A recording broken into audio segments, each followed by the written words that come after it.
The gallery was buzzing, a sea of faces all looking but not really seeing. At least, that's how it felt. I stood there, right in front of my own painting, a piece I'd poured my soul into, and I might as well have been a ghost. People would glance, nod, and move on. Another splash of color on a white wall. My heart, which had been thumping with nervous excitement all evening, was starting to feel heavy. Then, a voice cut through the noise, low and warm, right beside my ear. It's like you've captured a storm and a sunrise in the same moment. I turned, and there he was, tall, with eyes that held a universe of curiosity. He wasn't looking at the painting anymore. He was looking at me, and in that instant, I felt seen. Truly seen for the first time. He asked me what inspired it, and instead of giving my usual rehearsed answer, I told him the truth. I told him about the chaos and the hope, the struggle and the breakthrough. We talked for what felt like hours, oblivious to the crowd that was now thinning out around us. His name was Leo, and he didn't just see the art. He saw the artist behind it. That rainy evening, standing in a nearly empty gallery, a conversation with a stranger didn't just change my night. It felt like it was about to change my life. Our first date wasn't fancy. It was a small, tucked-away coffee shop with mismatched chairs and the rich smell of roasted beans. The conversation flowed as easily as it had in the gallery. We talked about everything and nothing: his passion for old books, my obsession with the color blue, our shared love for late-night city walks. It was easy, comfortable. It felt like coming home to a place I'd never been before. Those coffee dates soon turned into sunset walks along the river, our hands brushing against each other until he finally took mine. It fit perfectly. Leo became a fixture in my life, and more importantly, in my studio. He'd bring me coffee when I was deep in a creative trance, lost for hours, forgetting to eat or sleep. He never complained about the paint splatters on his clothes or the turpentine smell that clung to everything. Instead, he'd just sit quietly on the old stool in the corner, reading, just being there. His presence was a steady anchor in my chaotic creative world. He'd look at my unfinished canvases, not with critique, but with wonder. He'd ask questions that made me see my own work in a new light, pushing me to dig deeper. He celebrated my small victories as if they were his own, a new technique mastered, a difficult section finally perfected. For the first time, I felt like I didn't have to choose between my passion and a partner. With Leo, they were intertwined. He wasn't just supporting my dream. He was becoming part of it. Our nights were filled with whispered secrets under the glow of my studio lights, my hands often covered in paint as I traced the lines on his face. We were building something beautiful, a canvas of our own, stroke by gentle stroke. It was a masterpiece in the making, this love of ours. And I was blissfully, completely lost in it, unaware of the storm that was gathering just beyond the horizon. The big exhibition was looming. This wasn't just any show. It was the one that could change everything for me. The pressure was immense, a constant weight on my shoulders.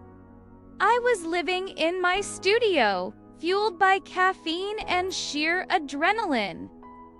The hours blurred together into a smear of paint and anxiety. And somewhere in that blur, I started losing sight of Leo. He was still there, still bringing me coffee, still sitting on his stool, but a distance had grown between us. It was a space filled with unspoken words and my own spiraling stress.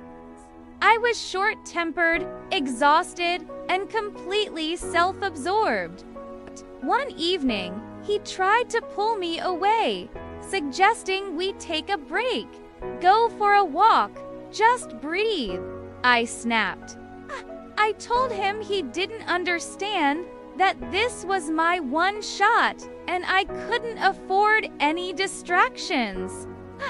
The hurt in his eyes was immediate and sharp, a crack in the beautiful canvas we had created. He simply nodded, whispered, "I'm sorry," and left. The silence he left behind was deafening, heavier than any pressure I'd felt before.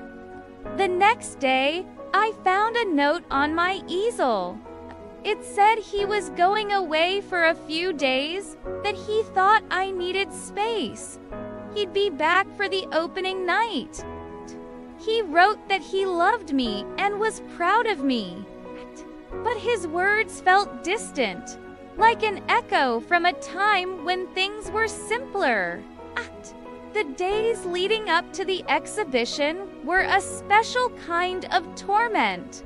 The studio felt empty, his corner stool a painful reminder of what I'd pushed away. My focus was shattered. I'd pick up a brush, and all I could see was the look on his face. I was getting everything I thought I wanted: the gallery, the recognition, but it all felt hollow without him to share it with.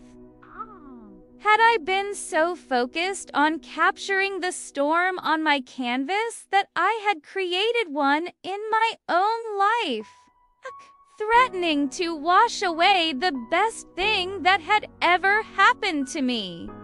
The night of the exhibition arrived, and my heart was a tangled mess of pride and profound regret. The gallery was packed again, but this time, all eyes were on me. Critics were murmuring, buyers were circling, and my name was on everyone's lips. I had done it. I was no longer invisible. As I stood there, smiling, shaking hands, and accepting congratulations, my eyes constantly scanned the crowd, searching for one face. He had promised he'd be here. My centerpiece, the painting that started it all, was glowing under the spotlight. And then I saw him. He was standing in the exact same spot where we first met, looking at the painting with that same intensity. He looked up, and our eyes met across the crowded room. In that moment, the noise faded away. The people disappeared. It was just us. I excused myself and walked towards him, my heart pounding in my chest. I didn't know what to say. "I'm sorry," I whispered, my voice thick with emotion. He just smiled, a sad, gentle smile. "Your painting," he said. his voice soft. It's even more beautiful now. He pointed to a small, almost hidden detail I had added in those last few lonely days. It was two figures, walking hand in hand toward a sunrise. I see it, he said. You put the hope back in. Tears welled up in my eyes. He reached out and wiped one away with his thumb. The art is incredible, Maya, he said, his gaze unwavering. But you? You are the masterpiece.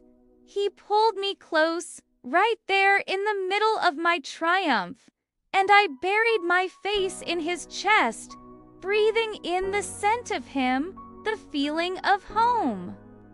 We had faced our storm and found our sunrise.